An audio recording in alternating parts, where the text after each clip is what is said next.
tapi repot cuci-cuci dan harus 5 kali sehari.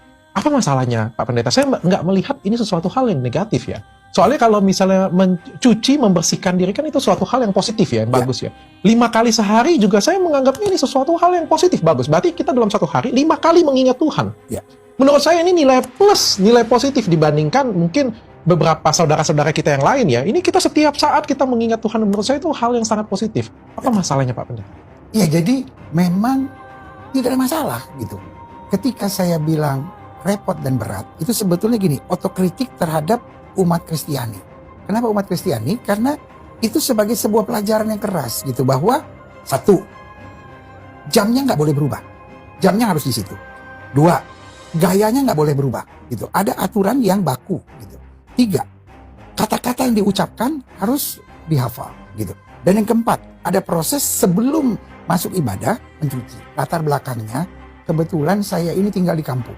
Saya tinggal di kampung waktu saya kecil, dan saya ini kebetulan yang namanya anak kampung gitu kan, senang adu panco gitu. Itu waktu usia SD, senang adu panco. Jadi bagaimana latihannya, itu mompa gitu. Dia dekat rumah saya ada masjid.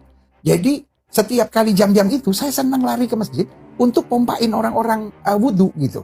Jadi saya tahu apa itu yang mesti dicuci-cuci gitu. Nah, saya melihat, waduh, kok itu segitu taatnya gitu. Jadi kenapa saya bilang repot, saya bilang setengah mati. Bahkan sampai saya bilang begini, itu sampai mesti lipat kaki loh. Makanya saudara-saudara sepupu kita sampai usia 70 tahun masih bisa lipat kaki. Itu bukan merendahkan. Walaupun kesalahan saya kembali, saya lompat pagar yang tidak seharusnya saya bicarakan gitu. Dan untuk itu saya sangat minta maaf untuk yang terluka dan tersakiti.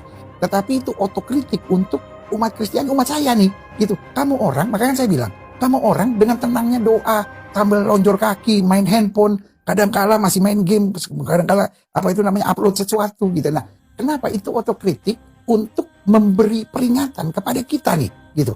Kamu tuh udah cuma seminggu sekali, masih nggak datang lagi. Kan kadang-kala juga walaupun seminggu sekali, nggak selalu tiap minggu ke gereja. Nah kalau ini udah sehari 5 kali, ya kan? Kan betapa beratnya atau betapa perjuangannya demi melakukan ibadah. Nah, kita jangan karena merasa, oh ya sudah diselesaikan oleh Yesus di kayu salib, lalu kita santai-santai gitu. Nah, nggak bisa begitu gitu. Justru kita harus tetap berjuang gitu. Jadi kesalahan saya di sini mungkin saya membandingkan yang nggak harusnya saya bandingkan gitu.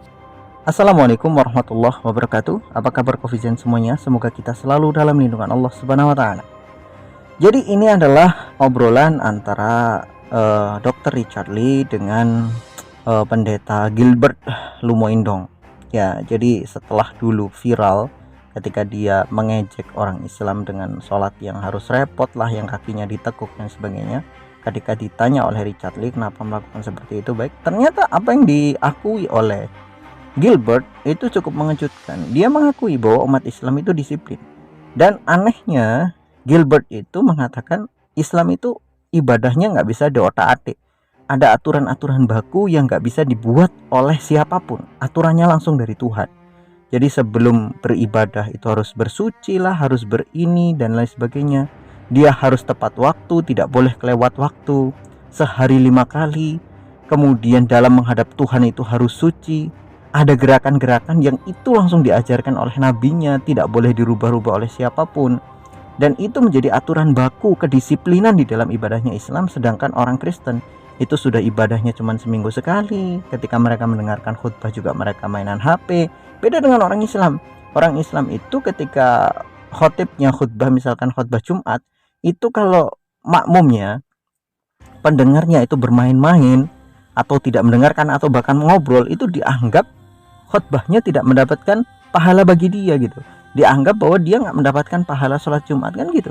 Jadi semua yang disampaikan oleh Gilbert sebetulnya menunjukkan bahwa Gilbert tuh tahu Islam itu benar. Dia sangat sadar dengan kesadaran yang sangat tinggi. Ajaran Islam itu ajaran wahyu. Sumbernya jelas, tuntunannya jelas, aturannya semuanya jelas. Baku tidak bisa dirubah sembarang manusia. Sedangkan aturan-aturan dalam Kristen itu seenak pendetanya sendiri, seenak pembesar-pembesarnya sendiri, seenak pembawa yang ada di mimbar-mimbar gereja itu mau ngasih pelajaran apa dan ngasih ajaran apa kepada jemaatnya. Maka kita bisa melihat dalam satu gereja, di gereja lain ibadahnya beda-beda, cara nyanyinya beda-beda, cara berpakaiannya beda-beda, kemudian urutan ibadahnya juga berbeda-beda. Bukan hanya sekedar ibadah minggu, Kita juga bisa ngelihat ketika mereka Natalan, bagaimana misa Natal dan lain sebagainya. Itu semuanya banyak perbedaan dari gereja ke gereja. Padahal itu masih satu denom, ya, antara Katolik dengan Katolik misalkan. Padahal sama-sama Katolik, beda gereja sudah beda ibadah. Dan satu gereja dengan gereja lain nggak ada ikut campur. Jemaah gereja A nggak bisa ibadah di gereja B, nggak bisa di gereja C. Dan begitu juga gereja C, jemaatnya nggak bisa ibadah di gereja B, gereja A nggak bisa. Semuanya sudah terdaftar. Beda dengan umat Islam. Umat Islam asal di situ ada masjid, maka dia bisa beribadah dimanapun tempat, selama di situ ada masjid. Nggak peduli itu masjid NU, masjid Muhammadiyah, masjid Salafi, semuanya sama. Tempat rukuk, tempat sujud orang Islam sama, kiblatnya juga sama, tata cara sholatnya juga sama, kan gitu.